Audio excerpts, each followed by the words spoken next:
I said I was about. I mean, like, I think it's like very, like, we had, like,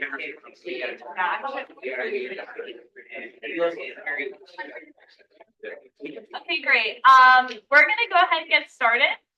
Welcome to send everybody. I know we're in the thick of midterms right now, so thank you guys all for being here. And let's get started. Andrea, lead us in prayer. In the name of the Father, Son, and Holy Spirit. Thank you, God, for another day of life. We ask that you watch over us, that you may accompany us, and that we may not feel overwhelmed in all our stresses. We give them to you. Amen. Hail Mary, full of grace, The Lord is with thee. Blessed art thou amongst women, and blessed is the fruit of thy womb, Jesus. Holy Mary, Mother of God, pray for us sinners now and at the hour of our death. Amen. Father, Son, and Holy Spirit. Roll call. Awesome. So question of the day, dogs or cats? You can say both, that's fine, but give an opinion. James Baird or proxies? Okay. Abby T. Campy? Dogs. Matthew Dunn? Dogs. Kate Shomas? Alex Mitchell? Dogs. Irvin Asuman? Neither. Neither. Like another animal or no animals? no animals, I'm scared of all of them. Jack Roberts? Dog. Matthew Wick? Dog. Henry Keller? Cats for you. Justice Walker? Zach Taylor? Dogs. Lauren Whitlatch? Dogs. Laura Cummings? Michelle Savarino? Dogs. Matthew Monte? Dog. Tommy Tex? Dog. John Knott? Dogs. Anna Beck? Dogs. Andrea Jasso? Here, dogs. Lindsay Lark? Neither. So, yet again, a different animal or no? Okay, okay. Jack Sue? Dogs. Jaden Russell? Dogs. Joseph Leopold? Janie Fu? Sophia Gersa? Here, neither. And hermit crabs. Ooh, okay. Grace Lynch? Dogs. Kyle Hill? Dogs. Carly Griffin? Dogs. Andrew Cansfield? Dogs. Brian Pilot? Dogs. Francesca Lichtenberger? Proxy. Gotcha. Dogs. Will you also tell us your name? Nicole Barrios? Dogs. Matthew Morosa? Dogs. Patrick Mulligan? Oh, Aaliyah Apple? Dogs. Walker Bagley? Or proxy? Okay. Anna Henry? Michaela Copley? Cats. Andrew Kemp? Dogs. Harry Waterbury? Dogs. Anna Chilick? Oh, thanks. Mark Mitchers? Well, Hunter Brooke? certainly dogs. Austin Kaiser? I will also say certainly dogs. Faye? Dogs. Thomas? Dogs. Mo? My dog. Oh, okay. Okay. I'll go full. Great. Awesome. Great. Oh, no class council. Oh, what are we missing? Just the class council. You missed one. Just me and Rose. Oh, okay. Sorry, guys. Aaliyah? I already went, you just missed Molly. Oh, Molly, okay. Sorry, Dogs. thank you. Rose isn't here, so yeah, sorry. Great. Okay. We just need a motion to approve. Yes. To approve the minutes. Second again. We're gonna vote on approving the minutes. All those in favor? All opposed? All abstain? Great. The minutes are approved. Executive announcements. So Dawson and I and Allison, our chief of staff, who isn't here because she is a D1 rower. So anyways, she is practice right now. But the three of us have compiled and are putting together and are presenting tomorrow at the Board of Trustees kind of meeting to the Undergraduate Education and Student Life Committee. So the Constitution mandates that we give you just kind of a brief overview as to what this report entails. That's kind of what I'm going to do right now. Basically, the Division of Student Affairs gives student government a prompt at the beginning of the year, and they sent out an email to all of you guys to kind of just about what the theme for their division is going to be this year. So this year, Father Jerry and his team chose to focus on belonging at Notre Dame, which we agree is a super important issue, especially considering the inclusive campus survey that was performed in 2022 and is going to be administered again this year. When it comes out, you should all take it because it's a very important survey.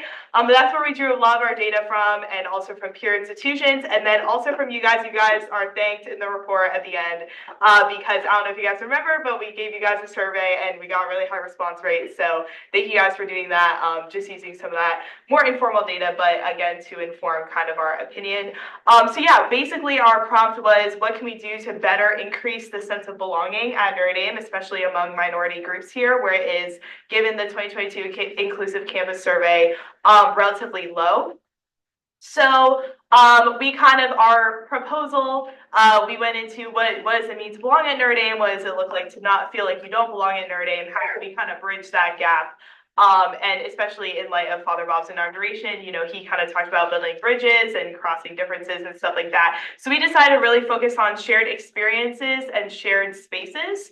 So our 3 areas of focus were the dining halls and campus dining, university enterprises and events, and like experience ND spaces, and then the Fortune Student Center. So we chose those physical spaces that represent opportunities in which students have the chance to, or can feel like they better belong as not only in like a specific club or organization or their residence hall, but in Notre Dame as a whole. So our tangible recommendations were improving or increasing the budget at the dining halls in order for them to purchase higher quality ingredients and higher quality food.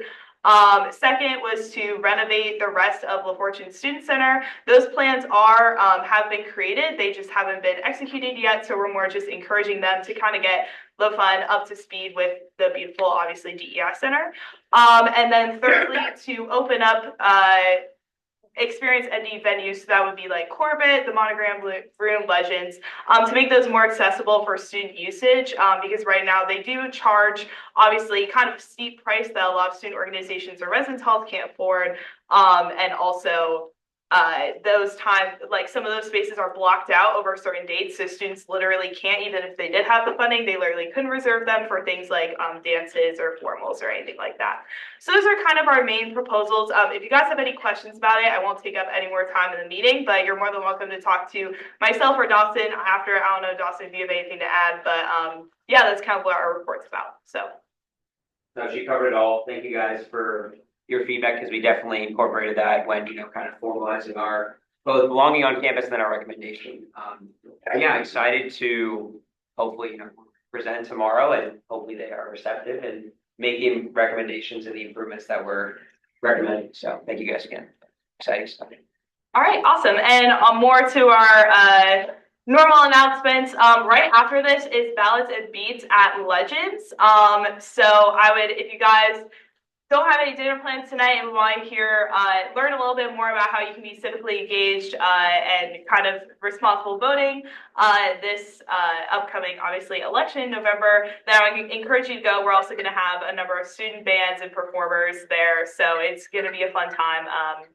And yeah, tomorrow we are having the Loyal Daughters Lecture on Women, Art, and Empowerment. So that'll be 5 to 6:30 in the McKenna Hall Auditorium. And then to wrap up our Voter Awareness Week, we're having a talk on bipartisanship in a polarized Congress. That's on Friday from 10 to 11 in Getty's in the auditorium in the basement.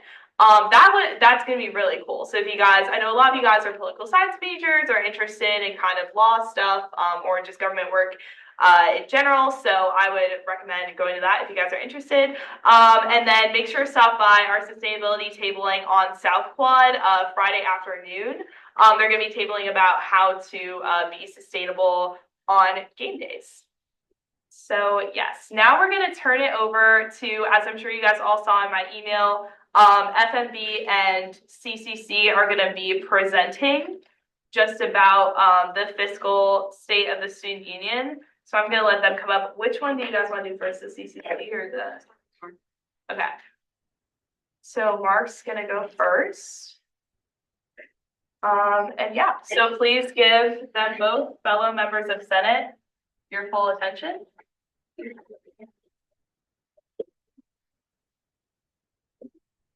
Yeah, you guys might be sick of me presenting. First mind training, now this, but hopefully I'll try and keep this short and sweet. So it's actually like the purpose of my presentation is really just to like walk through like all the intricacies that go into FMB. Frankly, like I'm not even sure if I know all the intricacies that go into FMB, but I'm gonna try my best to explain it here. So yeah. Awesome. So overview of FMB, the responsibilities are student union funding and I sit as the chairman of the financial management board. I'd say like the primary functions of my role are through spring reallocation and winter allocation. I essentially like distribute funds decided by the group to specific like organizations on campus, whether that's class councils, the CCC, which we'll present next, etc. So yeah, so if you're curious about where you can find more information on that, Article 10, Section 3, oversee allocations of funding for student union organizations, maintain the financial health of the student union organizations as well. So boom, so what funds the student union? So I kind of have it bucketed into 3 separate circles, and so we'll like jump into each one, and I'll field questions if you guys have any, or try to get back to you if I'm incapable of answering it. But it's mainly student activity fees, the student endowment, and the shirt. And Anna actually has a super helpful graphic that she'll have in her presentation in terms of like the percentage allocations, but I'll speak more broadly on just what they are and how they fund the experience. So yeah, so we're familiar with the student activity fee. It's currently at $95. And effectively, like it directly funds the student union and it also indirectly funds the student union through the student union endowment. Kind of moving here, like verbiage. So the first step is that 50% of the shirt profits, less $125,000 for FMB allocation, go into the student union endowment. So think of the endowment as a machine that's meant to generate returns on behalf of developing the necessary like allocations required to keep the student union functioning. Does that make sense? Are people familiar with how an endowment works? Okay, awesome. The remaining 50% of the shirt profits, less $100,000 for charity fund and $150,000 for the student experience fund. What is the student experience fund? The student experience fund sort of supports the maybe under-resourced students on campus, as well as like specific situations in which it's actually kind of directly correlated to the Office of Student Enrichment, if people are familiar with that. So it helps fund that as well. And that is like the student enrichment endowment. So like one is kind of dedicated to just like keeping regular with processes of the student union running functionally. The other one is sort of to support like specific instances where like financial deficiencies may require excess funding. Does that make sense? Awesome. So as for like the fixed values of 125,000, 100,000, 150,000, I view these as buffers. So like essentially like ensuring that like there are allocations like made within the other respective like pools of money in such a way that like you're capable of still like having that amount in their respective accounts. So a little bit of history on it. Created April 2007 by President Elizabeth Braun and Vice President Morris Braun. Annual interest accrued from the student union endowment shall be allocated by the financial management board at the annual allocation meeting, and the principal investment was $650,000. I don't know what that value is today, but I wouldn't say that all of our endowments are doing pretty well, so I'll leave it at that. This is just a little bit more on like discussions regarding like the carry forward account. So the carry forward account essentially functions. I think it's a $100,000 cap in which like it's excess funding that we can utilize in extraordinary circumstances that have been unbudgeted within the student union. And yeah, this is a little bit about the structure. These are all the members of FMB. So these are all the people I get to see on a lovely regular basis. With me, my assistants, judicial council, off campus, etc. So those are the individuals making the decisions in the room with regard to allocations to these respective organizations, as well as when we look at charity fund applications, which are essentially meant to support students who have financially extraordinary or medically extraordinary needs, and they need excess support. So they ask us for essentially like a certain amount of money that we're capable of like supporting their medical assistance. I also kind of wanted to like display like maybe like a fiscal year timeline. in terms of like how FMB like processes through the months. So the treasurer is appointed, organizations prepare for budgets, student union presents final budgets at spring allocation. So by then, like the allocation heading into fall semester is determined. Committee on the budget votes on the budget submitted by the student union treasurer. That is chaired by Dawson. I will his successor in this case. June through August, emergency summer meetings to review charity fund applications. September, meetings to review applications for resources or charity fund.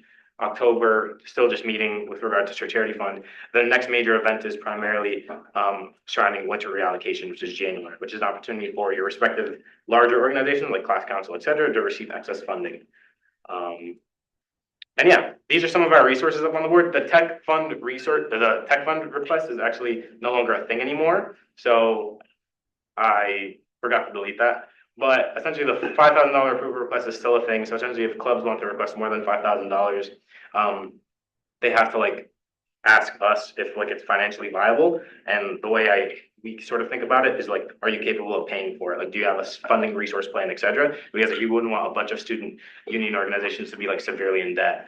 And then the collaboration fund is where clubs on behalf of student union organizations can like effectively collab and receive funding, and then charity fund applications, of course. Yeah, so here's a little bit of info up on the board, and then here is the email address as well as where my office is. But that's everything from me. Thank you for your time.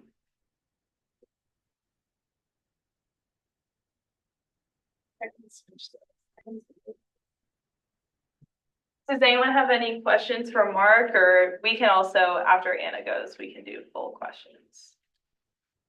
All right. Well. So I did a great job.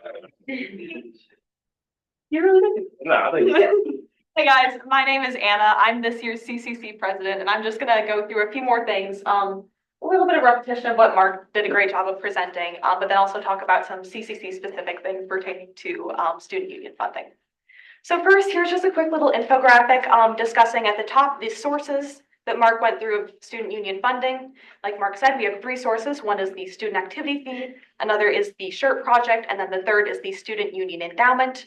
All that becomes the pool that is then allocated through FMB to all organizations of the student union.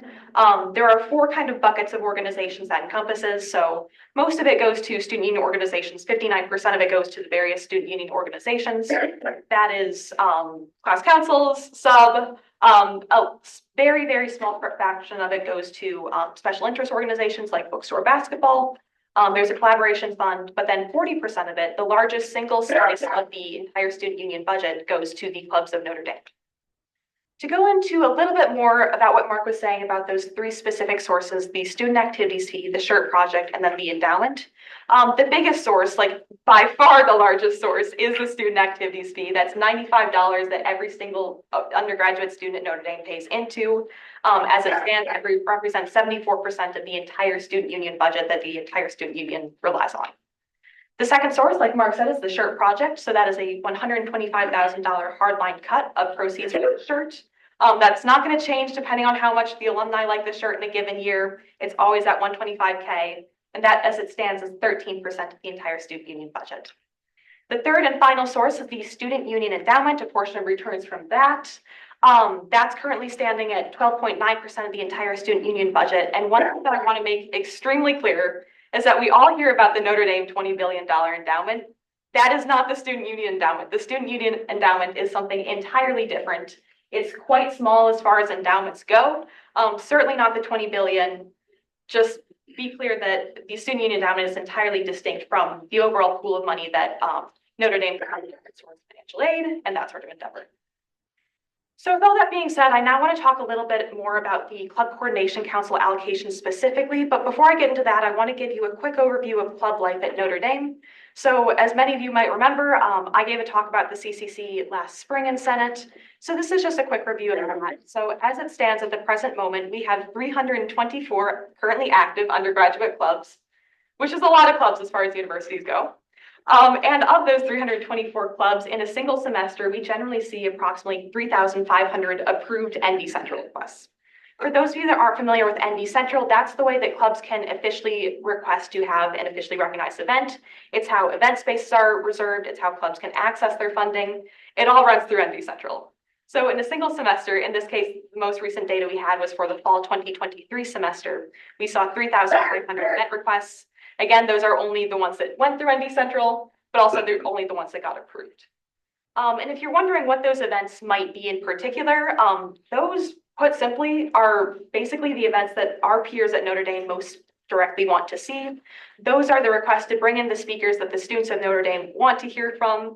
It also encompasses things like Bengal bouts and Baraka bouts practices. Even things you wouldn't think of as club events count under that 3,500. For example, the Holy Half Marathon is a club, and Holy Half is a club event, therefore. So we have a wide variety of things encompassed in that 3,500 number of club events that really drives all of Notre Dame life, the general culture on campus, and represents what the students most directly want to see as a Notre Dame undergrad. Again, to go back to that infographic, we get 40% as a CCC to allocate directly to the undergraduate clubs of Notre Dame. We do not retain a single penny of that money for our own purposes. Every single dime of that 40% goes directly to the clubs of Notre Dame through the mechanism of the CCC allocation. The big way we do this is through our spring allocation process. That happens in March and April each year. It's the primary way we give clubs money, and our goal in that is to get clubs the money that they need to plan the events they want to see in the upcoming academic year. We as the CCC operate on a need-based system, and we are forced to be extremely strict in what we do and do not fund. Every single penny that passes through the CCC allocation process has been vetted a minimum of 4 times. The allocation process starts internally. It begins with one individual. So to talk a little bit about the CCC structure, just to give you some context, we recognize as the CCC that 324 number of clubs that we have on this campus is a lot. They do a lot of things, and they're all very distinct from each other. So we as the CCC, as the student union organization dedicated to supporting them, we support them by staffing our branch with people that understand what those clubs are up to and the needs they have at any given time. As such, we have 6 divisions corresponding to the 6 categories of clubs that we have active on campus: academic, athletic, cultural, performing arts, social service, and special interest. And where the allocation starts is one representative of the CCC of that particular division getting assigned a club's budget sheet and basically being told to become an expert on that budget sheet. It is their responsibility to look through every single line item expense listed on that budget sheet to compare those expenses against previous adjustments submitted in other allocation cycles, to say hypothetically if the club wants to go to a conference, to look up like what that conference actually costs to attend, where it is. Basically, they are that club's stated expert on all things pertaining to that budget sheet. After that person does their initial sweep and is talking to the club, asking questions, getting some things clarified, that budget sheet is then turned over to the entire CCC division.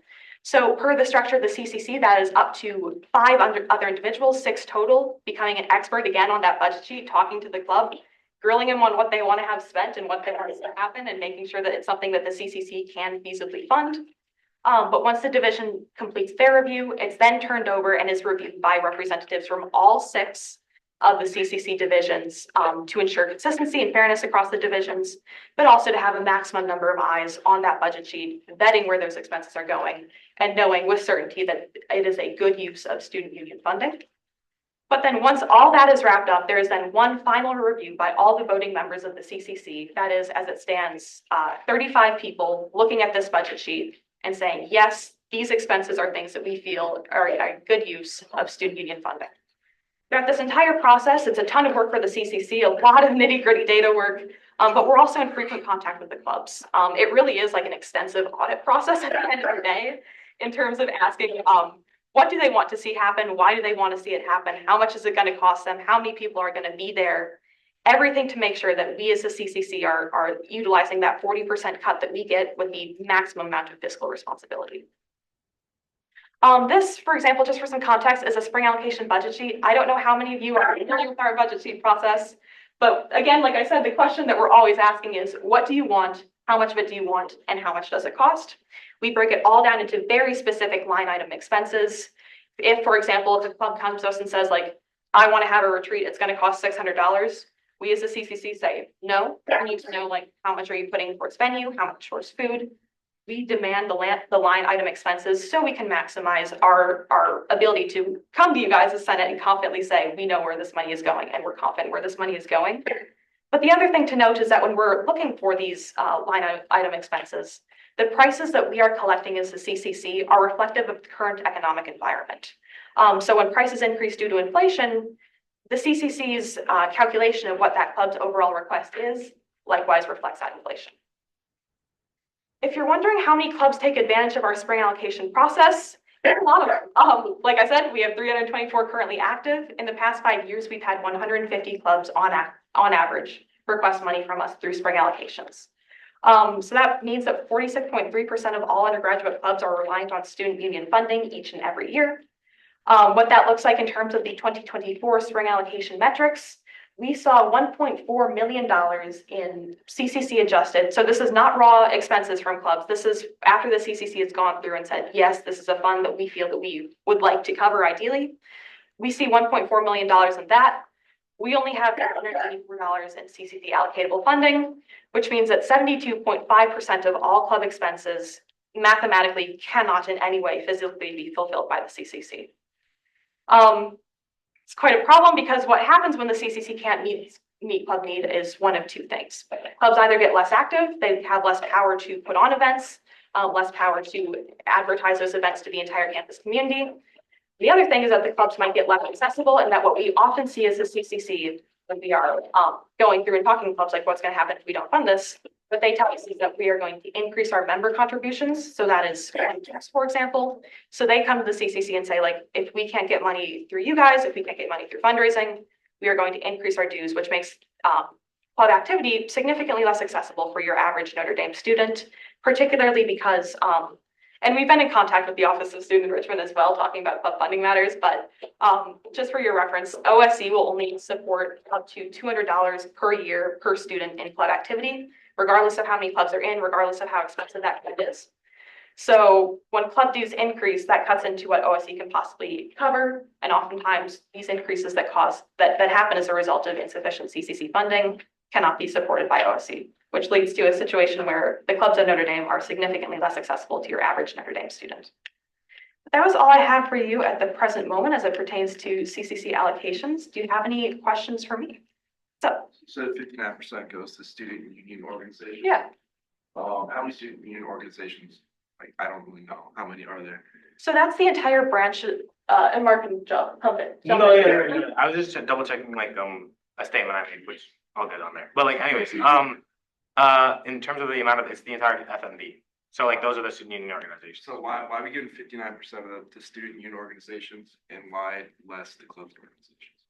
Because student union organizations aren't just like, it's like 13 like it's 13 or 12, it's like double digit like number of offices. That includes every class council, it includes judicial council, it includes Sub. Student Gov.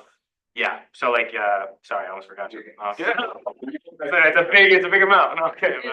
Yeah. I don't understand why like student union organizations need 60% while we're only giving 40% to the clubs and organizations.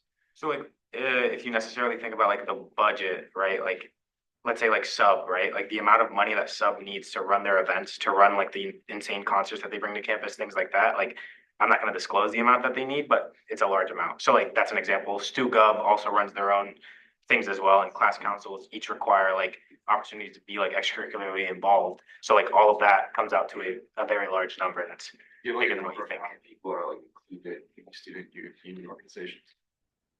Effectively, go ahead. Yeah, so the student union is like what like student government stuff. So like Senate, this branch is one of the 9 branches of student union. So there's like Senate, FMB, the Financial Management Board, which Mark leads, CCC, the Club Coordination Council, which Anna leads, Judicial Council, which Hunter leads, Executive Cabinet, which Dawson leads, Senate, which I lead, class councils, which are grouped into one branch, but that's what like the 4 presidents, if Rose was here, lead, and then off-campus class council, which I don't think they're here right now, but they're back there.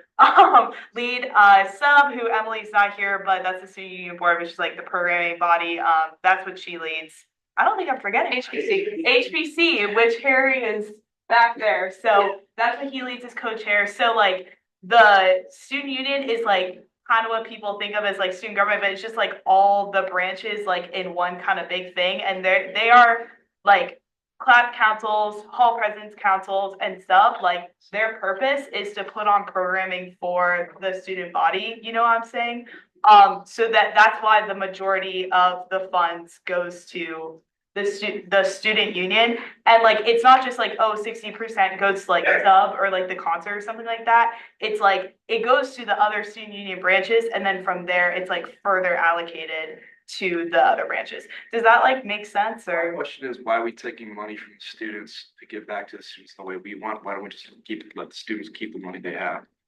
So like the people leading the branches are like also students too. So it's like, we're all students, if that makes sense. It's just like that, like, so you're saying, why are we taking it from the clubs? Yeah, why are we taking it from the average, why are we just taking 40 bucks from the average student if we're gonna give it back to the parents? One thing to note is that in the Constitution, the clubs get a hardline minimum of 40%.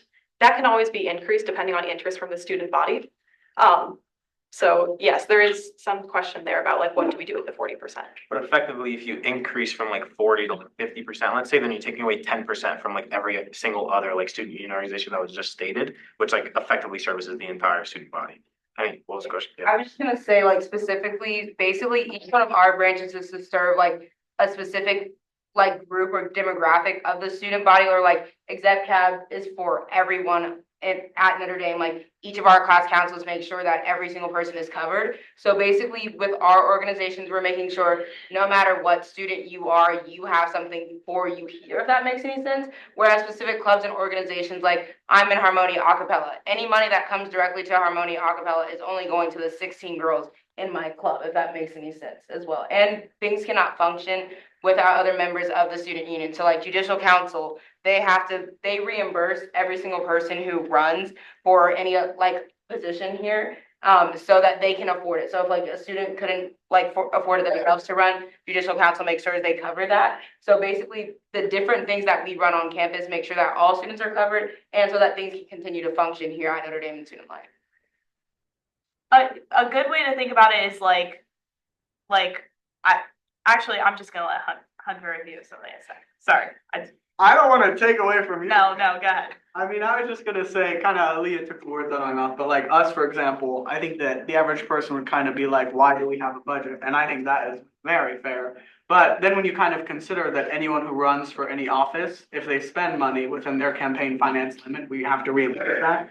And that's actually not a choice. We are required to. And I think it's good because it ensures equity among elections. You know, that's the type of expense that can really add up if you have, for example, you know, 50 bucks as a campaign finance limit per one Senate election per dorm, and then you have two people running per election. That's 2 times 50 times 33. But I don't point out, like, you know, Maeve talked about HBC at the end, right? Harry can definitely talk more about that than I can, but like a large sum of money is allocated to the dorms directly, and funds their signature events. So, you know, it would be a mistake, in my opinion, to think of student government as like an insider and outsider type thing, because I think people would say dorm impact is pretty significant. And I think dorms like signature events as an example.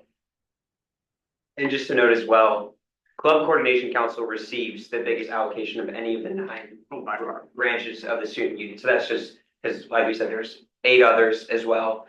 And then it's not like the 8 others are fully funded and are able to fully do. Like there's limitations across the student union in terms of funding. And so it's not like student government isn't sharing and like, so we can fully fund, like it's not necessarily like a rivalry. It's kind of a problem that's just kind of permeating throughout the student union.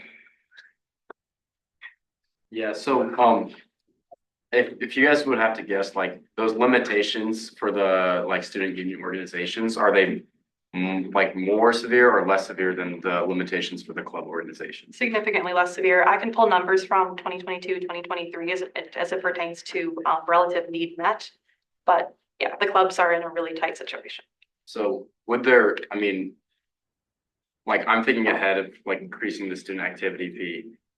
In doing that, wouldn't it be more efficient to put that money towards clubs more rather than student union organizations? Because then you wouldn't have to increase the fee as much. Yeah, so sorry, just to jump in really quickly to clarify, so kind of just what Dawson said, like if if we kept with this same distribution, like the clubs directly would see the most amount of that increase because currently they are the only branch of the student union who gets that 40%. Like that is the largest allocation of every, even though it says student union organizations 59%, remember that there's 8 other branches other than CCC who are in that. So no other, like there's no other, so like what you're saying would happen. Like no other branch of the student union would get as much more money if we did do that than the clubs. Does that like make sense? Because they already have the highest allocation percentage. Yep. That helps. You were talking about like the rigorous process for clubs getting funding, how you like turn down 70% of people. What's like the process for turning down student union?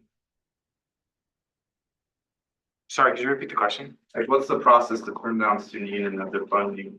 Because there's a process there's a big process for the clubs. What's the process for? Open student union funding, like when we like distribute like Yeah, funds. because you said like. So effectively club what funding happens, changes based Yeah. on how they need it. no, yeah, so effectively what happens is like it's like organization will like submit a budget, just like how they do for like in Anna's case, but like I'm only dealing with like maybe like a double-digit number around like 10 to 15 people. So like it's me and my assistants who are reviewing the budgets, ensuring that like things at least tie to like some sort of extent. As for like the process, like I think a lot of what we look at is like historical, like how much have you spent in the past, like what is that relative to how much we can give you, like in the present. So like if sub asks for an exorbitant amount again, like that's representative of the fact that they do a lot of programming. So like they're likely going to get the same amount again. Does that make sense? Yeah. Meanwhile, like I mean, people come in with high cost estimates and things like that, but that's because like they're trying to like, I guess, budget it within the rate set. So like, Are there any numbers on like what percent you reject the student union? Because there's numbers for the clubs. in terms of like what I reject in You said terms of their like initial. 70, I don't remember the number, it was like 75%. You said like you turned down club funds. Are we talking about like the initial budget that they submit, like Yeah. turning down whatever they request Yeah, initially? for the student union. In my experience, it's essentially 100%. Like every single time you're going to come in and the budget's going to be whatever number you have on the paper, but it's going to be a high cost estimate because you want more money than like what's applicable. So then after that, like it's like, oh, I can clarify. So what we're both talking about as FND and as CCC is we get a collection of expenses essentially, for both of us. Like these organizations will come to us and say like, hey, like I want to have, I don't know, like a career mixer or something like that. And they'll say like, this is how much I project it will cost. So when I say that 72.5% of all club expenses we physically cannot mathematically meet, what I'm saying is like of all those aggregated expenditures across every event that a club would like to hold on this campus, we fund clubs, like clubs get some fraction of money. However, what the thing is like we cannot meet like 100% of the fraction that they're asking for. So that's where you run into the case where it's 72.5% of it, of those aggregated expenditures that we simply cannot meet at the present moment. It's not us like rejecting club events entirely. It's us like applying fractions percentages to reduce down to only fund a fraction that we can. I was just like wondering if you have that fraction for student union. My point more so is that I like how I'm understanding it in terms of your question is like the rejection rate at which I'm like rejecting like the initial budget, whatever that may mean, as in the group decides that like the budget amount that like you've decided to allocate isn't like gonna be met. Like everyone decreases the amount of budget that they come in with at the end. Like the allocation is less than what they came in with every time. Does that make sense? Okay, so 72%. Like, what I'll say is I've been there for multiple budget hearings. We might come in asking for 25 grand and walk out with 11. And we ask for the lowest amount of money. I would say sub and student government ask for more than all of the student groups have to divide up. I have some old numbers. I can like kind of like show. 72% is like, so 72% of the total money they request, they don't get. Is that what it is? I would say ours is similar, if not, but people have ambitious. Maybe, I mean, something like I could get the number like last time, like maybe not like on a person by person basis, but I could compare it to like what the initial budget request was and what the budget allocation was, and that could be the percentage if you're Yes, satisfied. and that's how the CCC was calculated. So like to summarize, I think what everybody's saying, correct me if I'm wrong, every single person that applies for an allocation either through CCC or FNB will see some degree of cut. That I've never seen it any other way. However, it's just that fraction of cut where it's like looking at like the aggregated expenses and then like what can we physically fund. I have numbers from I think it's like 2022 or 2023 I can show you to give you. Thomas, go ahead. Yeah, sorry. All great questions. Just want to note, to please avoid like debate on like specific issues, we need to wait to do that until there's a more parliamentary like body and we're like debating a certain bill, obviously. So if you have questions, go ahead. Just refrain, please, from like debating, what's good, what's bad, please. Thank you. I have a question. Has anyone done any research or like polling across the student body to see who actually wants to increase their tuition overall? Or is this just come straight to us and stuff? Has anyone in this room done that? Have you done that? I asked my hall, and I think I got one person who was in support of increasing the student budget. I think it was a joke, so. If I could add, I think I mean- phrasing it as like increasing tuition versus like, would your club want more funding if you could have it? It's very different. Yeah, and Who's also, the we're student? not, I'm gonna we're getting to points of debate here that can be done once we're debating it. We're gonna save this just for questions for them and refrain it there. But no poll. No like student body. yeah, so we asked and nobody, like you saw the hands that went up. So those are the people who did. What's the oh, sorry, Kim. What's the difference between the student activities fee and tuition? Like, how does it? Student activities fee is like a line item under tuition. So like if you look at your tuition statement, you'll see like a $95 student activities fee. What is, so no.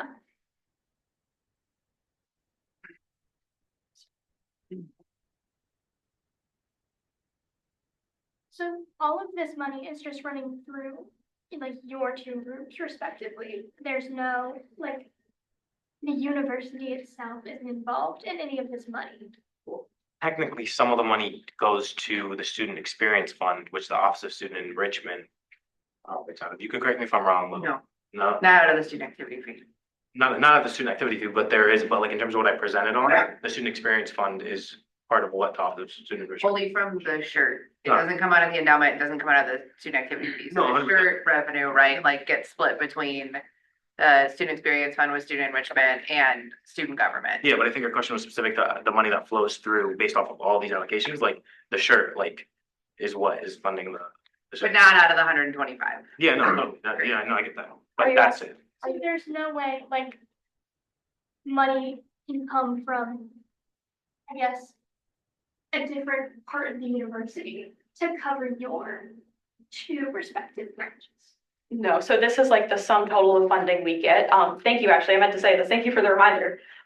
So like I said, we have a whole bunch of divisions, depending on the, I can't find it. The specific like mission of each club, but one of them is athletic. Rec sports does not have a separate pool of money to support athletic clubs, for example. It is that 40% of the student union, fund that we get. No, nothing additional from rec sports, nothing additional from SAO. It is purely that the student union budget that we get the 40% cut off that goes to the clubs at Notre Dame. There's no alternate source beyond the three on the screen. So there's no other way to fund clubs on this campus. I mean, like they can fundraise individually, but as a student union entity, it's those three sources.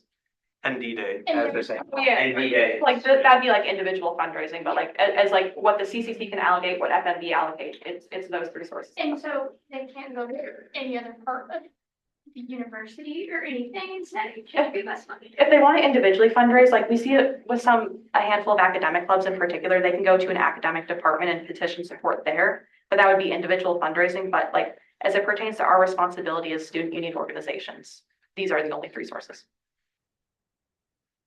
This might be getting to like the time you showed it, but can you explain how the allocation goes to certain clubs? Like, is it based on, how many people are in the club? Does it change like year versus year? Like, I know women's boxing, men's boxing is like super big club, so theoretically, in my mind, it makes sense that they would get money based on that. But then we were also talking about a club that had 16 people.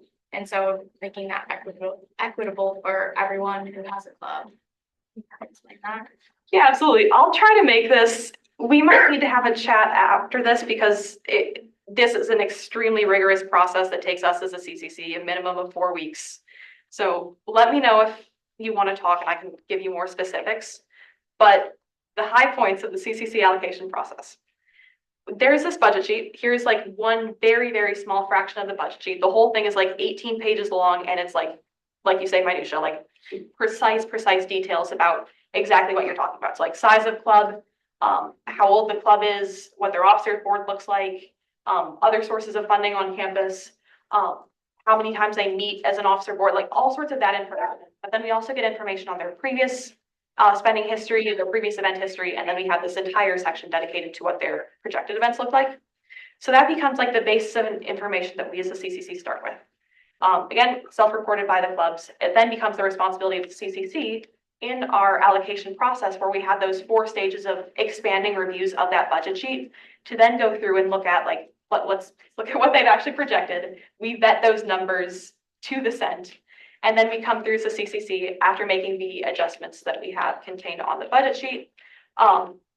Like things like reducing down gas prices, hotel fees, stuff like that, if that makes sense. We also, I apologize for how disorganized this is, but like it's a very long, complicated process. We also reduce things that like we simply as student union cannot fund, like donations of medicine, zero that out.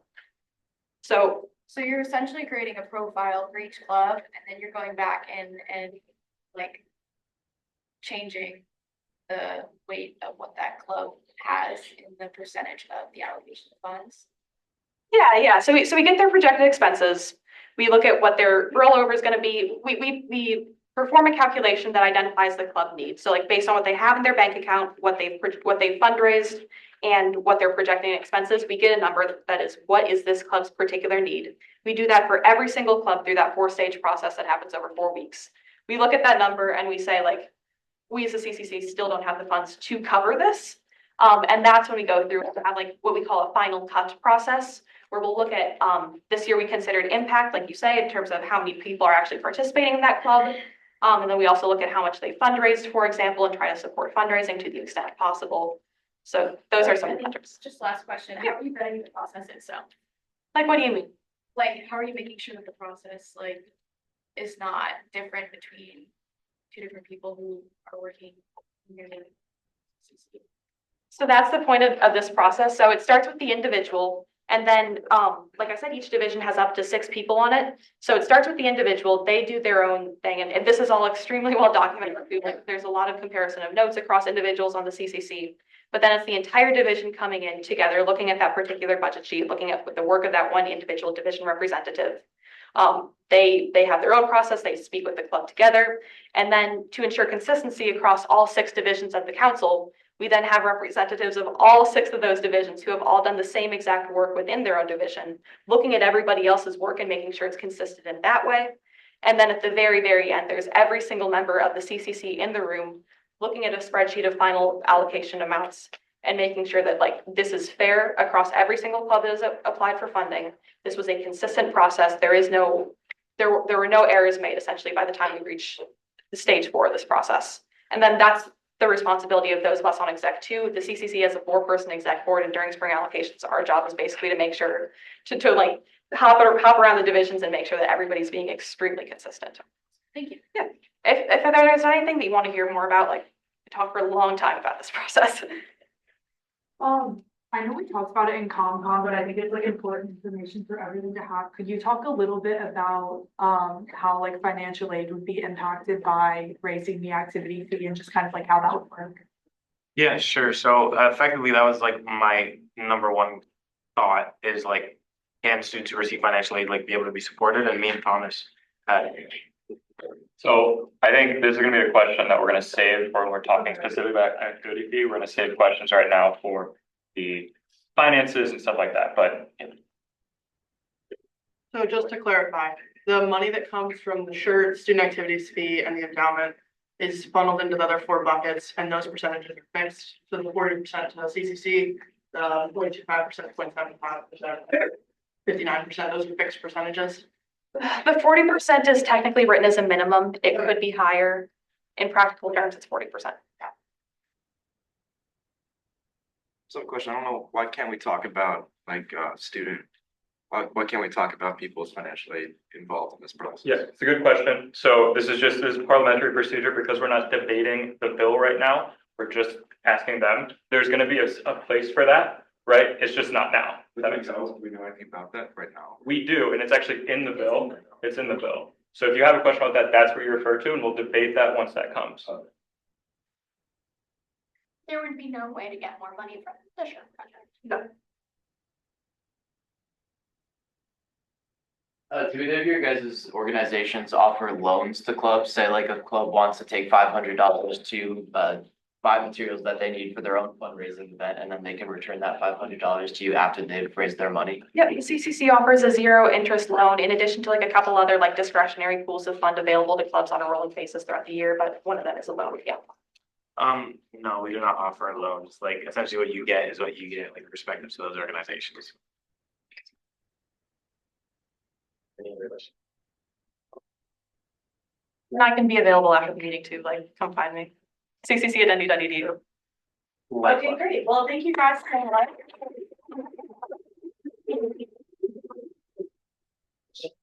Yeah, and sorry again, I know it's confusing, with like when to ask questions and stuff and when not to with parliamentary procedure, but thank you guys for being flexible and sticking with us. I appreciate it. And if anyone has any questions, just like generally, you can feel free to come and talk to, Thomas and I after the meeting, but just to kind of echo what Thomas said, thank you guys for bearing with us, throughout that. So yeah, now we're in general orders. We do have nominations for members on the election committee. Oh yes, Lindsay. Motion to dispense with the reading. So we will now vote on dispensing with the reading. All those in favor? All opposed? All abstain? All right, the reading is dispensed with. We are now in questioning and. Members of the election committee are here to be questioned, or Hunter as well. Or Hunter. Maybe raise your hand if you're on the election. Yeah, if you're a member of the election committee. Look at that. Yeah, hello, thank you for joining us. Does anyone have any questions for anybody? Yes, Alex. Motion about questioning in debate. We will now vote on moving out of questioning and into debate. All those in favor? All opposed? All abstain? All right, we are now in debate. Members of the election committee will have you leave during debate.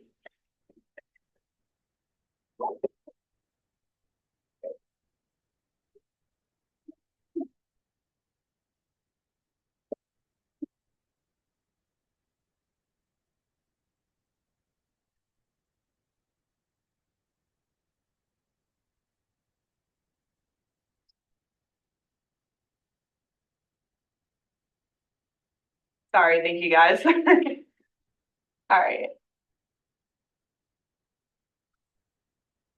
Great. Any points of debate? Yes. Motion to move out of debate and into a vote. Second. We will now vote on moving out of debate and into a vote. All those in favor? All opposed? All abstain?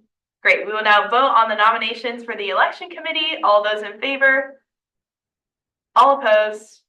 All abstain? All right, they pass.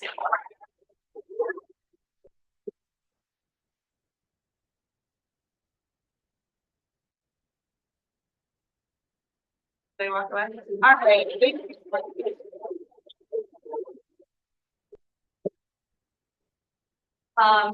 Just a note, you'll see another nomination in new business. I would look favorably on someone moving that up just because we have Renee here today. Yes, Lindsay?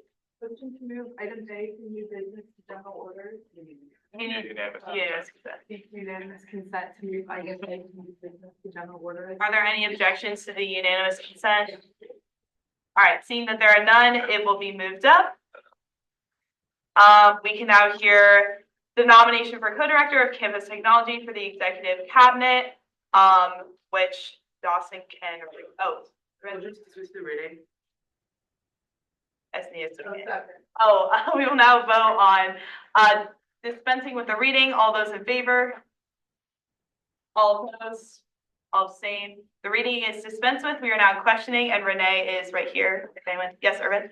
What is the need to have a board director? Because in the last year was just like one person, so like what was the need? Yeah, Dawson, if you want to answer that. So this year, we just have more initiative policy points within the Department of Campus Technology. One of the main ones being NDAI.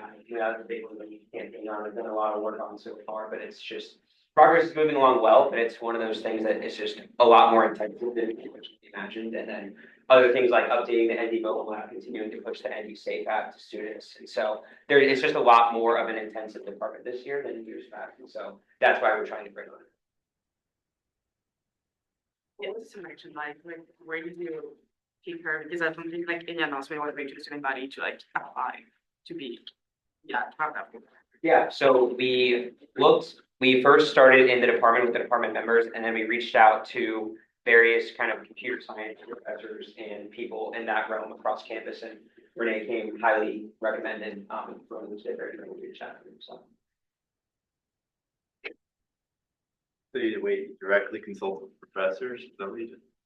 It wasn't like we asked them to pick for us. We just said, could you distribute, this position or the description of this position to students in your classes? Because it is really required to have kind of a technical background with this position. And so we asked them if there were any interested students to send them our way. And then from there, we got a list of names, did interviews, and then selected one. Yes. We'll now vote on moving out of questioning and into debate. All those in favor? All opposed? All abstain? All right, we are now in debate. Renee, if you don't mind leaving. Thank you. You can leave your stuff, yeah.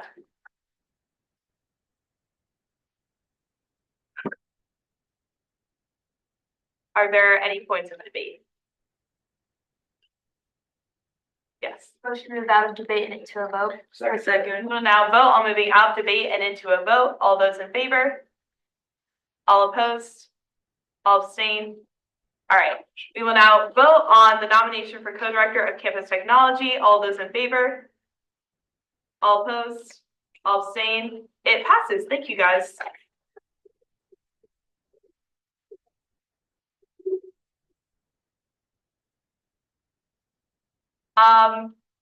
So yeah, we'll see. We have stuff in new business for next week. Again, if anyone has any questions, reach out to Thomas and myself and or the authors. Does anyone have any announcements? Yes. I'm still working on legislation for the rock.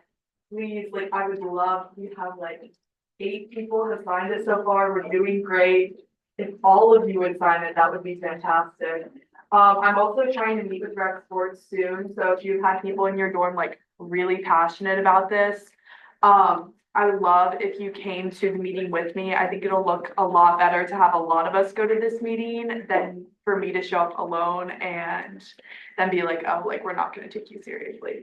So please, I really think that this is going to help. I'm happy to share it with you, even if you don't want to sign it.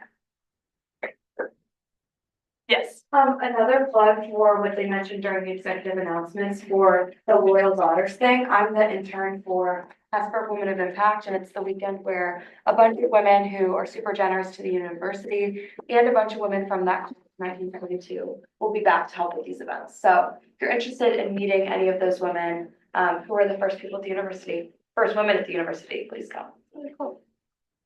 Yes. Yeah, I'll just say that my schedule's open for you guys. You can throw some in my Google Calendar if you have ideas for legislation to talk about or questions about legislation or parliamentary procedure. Just want to throw out. Feel free to throw something on my calendar. Yeah, especially we have a lot of new senators who literally are just now joining us, an unprecedented amount, dare I say. So yeah, we don't want you guys to vote behind or you don't know what's going on. If you're new to Senate this semester, please, if you still feel like you don't know what's going on, please reach out to Thomas and myself, seriously. Yes, Alex? Second. We'll now vote on adjourning. All those in favor? All opposed? All abstain? All right, we'll see you guys next week. That was the legend.